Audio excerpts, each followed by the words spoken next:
دوستو چینل کو سبسکرائب کرنا، لائک کرنا اور شیئر کرنا۔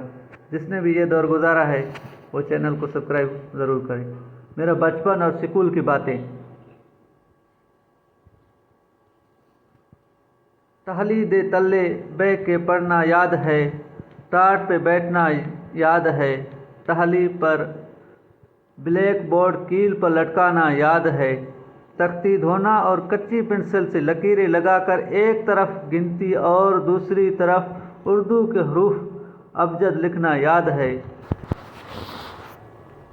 سلیٹ پر جمع، تفریق، ضرب، تقسیم کے سوال سلیٹی سے لکھنا پھر بار بار صاف کرنا یاد ہے، چھٹی سے پہلے 2 لائن میں کھڑے ہو کر 16 تک پہاڑے زور سے پڑھانا یاد ہے، چھٹی کے بعد ٹاٹ ٹھپنا یاد ہے، تفریح میں خوش ہونا، 2 پیسے کے چنے کھانا یاد ہے، ڈنڈے والا استاد یاد ہے۔ دوستو ہر کسی کا یہ بچپن گزرا ہے، بہت ہی اچھا بچپن تھا۔ ویڈیو اچھی لگی ہو تو چینل کو سبسکرائب کرنا، لائک کرنا اور شیئر کرنا۔